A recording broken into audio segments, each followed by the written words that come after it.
Au lendemain de l'indépendance, les premiers cadres officiers, en nombre limité, provenaient de l'armée française. La politique de formation, aussitôt entreprise, d'abord axée sur les écoles françaises, devait s'étendre par la suite à d'autres pays tels que Madagascar, le Maroc, la Côte d'Ivoire, la Grande-Bretagne et l'Égypte. Cette politique a été révisée pour permettre une adaptation des effectifs officiers à la montée en puissance des armées. C'est ainsi que le Conseil supérieur de la défense nationale, sur proposition du général chef d'état-major général des armées, a retenu en 1976 le principe de la création d'une école nationale des officiers d'active, l'ENOA, qui ouvre ses portes le 4 janvier 1982. Elle sera installée dans les anciens locaux du Centre national d'éducation populaire et sportive, CNEPS, 6 au cœur de la base aérienne de Thiès. Sa création marque ainsi une étape importante dans l'histoire de la formation militaire au sein des forces armées. En effet, les jeunes officiers d'active de l'armée de terre sont désormais formés dans un moule sénégalais et d'une manière adaptée aux réalités et aux besoins du pays. L'École nationale des officiers d'active est un établissement d'enseignement militaire supérieur qui a pour mission de former en 2 ans des officiers d'active destinés à l'encadrement des formations des armées, de la gendarmerie nationale et de la brigade nationale des sapeurs-pompiers.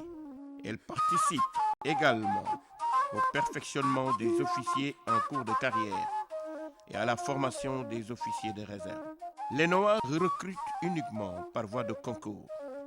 Un concours direct ouvert aux jeunes universitaires d'âge compris entre 20 et 24 ans, titulaires au moins du diplôme d'études universitaires générales de 2e année, DEUG 2 ou équivalent. Un concours professionnel ouvert aux jeunes sous-officiers d'âge compris entre 26 et 32 ans, titulaires du baccalauréat ou équivalent et du certificat interarmes. Depuis sa création à nos jours, l'école a formé 739 officiers, dont près de 300 originaires de 16 pays, le Bénin, le Burkina Faso, le Cameroun, le Cap-Vert, la Côte d'Ivoire, Djibouti, le Congo, le Gabon, la Gambie, la Guinée, Madagascar, le Mali, le Niger, la République centrafricaine, le Tchad et le Togo. En août 1981, date de création de l'École nationale des officiers d'active, on était certainement loin d'imaginer qu'elle allait devenir cette grande académie de formation de l'élite de nos armées et de celle de la sous-région. En réalité, l'ENOA a fini aujourd'hui de conforter l'image d'un creuset d'excellence dans lequel se forgent les esprits et les cœurs des officiers qui ambitionnent de devenir de futurs chefs de nos armées. La formation des élèves officiers qui vise à conférer une compétence professionnelle générale comporte 4 volets essentiels, les prédisposant à l'exercice de leurs futures responsabilités de chef de section. Il s'agit de l'instruction militaire tactique et technique, de la formation militaire générale, de l'entraînement physique et sportif, de la formation civique et morale et à l'exercice de l'autorité. De plus, les élèves officiers bénéficient d'un enseignement académique délivré par des professeurs des universités de Dakar et de Thiès, complété par une série de conférences de haut niveau par des cadres civils et militaires.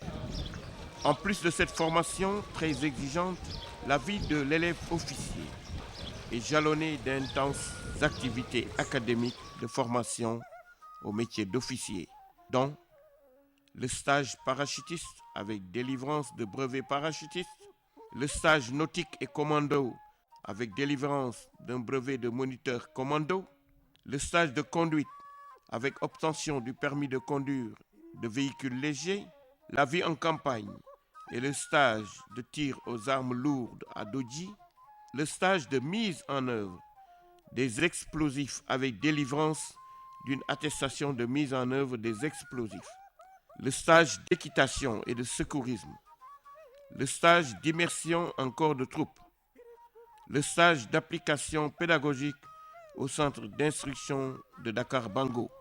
Ces activités majeures sont complétées par des visites de connaissances des forces armées, les visites des institutions de la République, ainsi que les visites des sites historiques.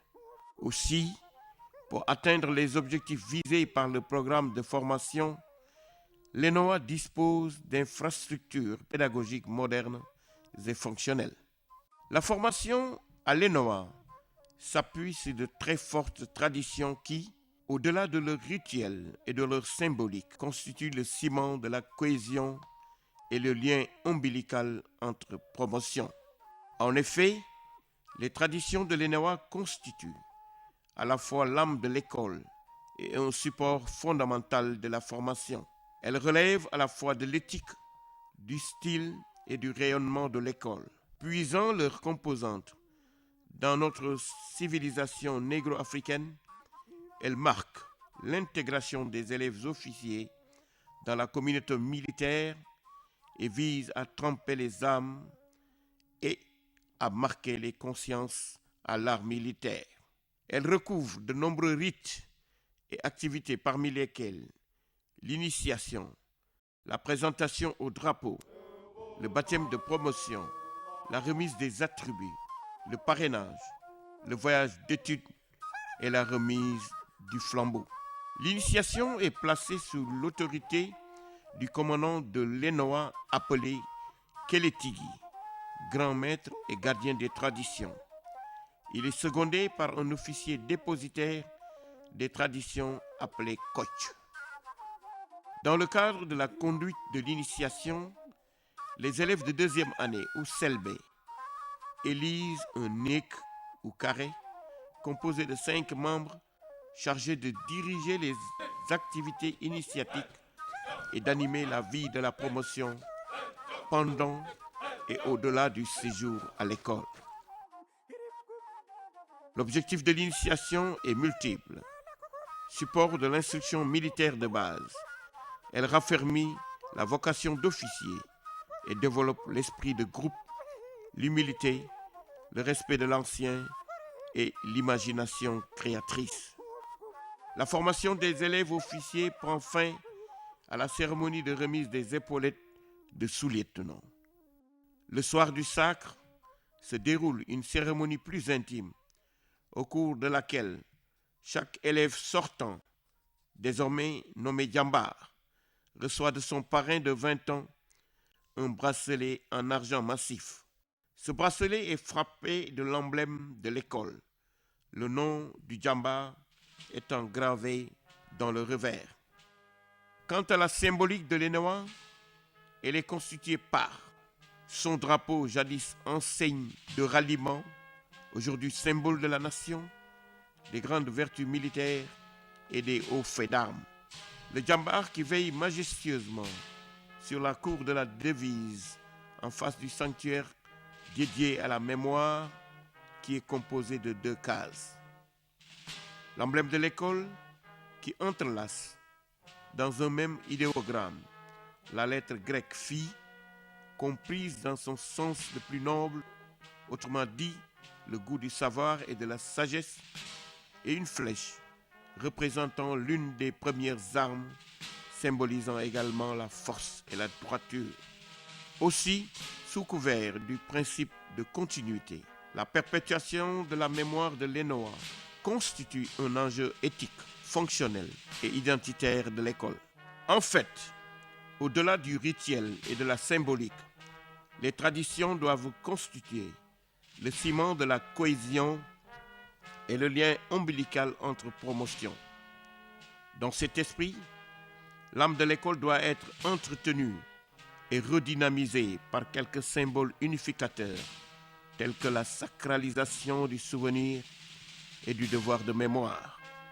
C'est pourquoi la salle d'honneur de l'école, creuset unique des traditions de l'école, ambitionne, à travers un style muséographique innovant, d'être le principal dépositaire de l'histoire de l'institution, le ciment de la cohésion et le lien entre les promotions.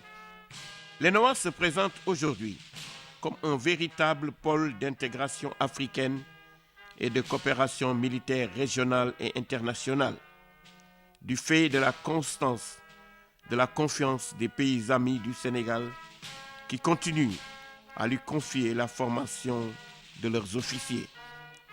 C'est ainsi qu'elle entretient avec l'Académie américaine de West Point et le Collège militaire royal du Canada un partenariat d'échange d'expériences et de programmes de formation matérialisés par des séjours d'immersion d'élèves dans les académies respectives.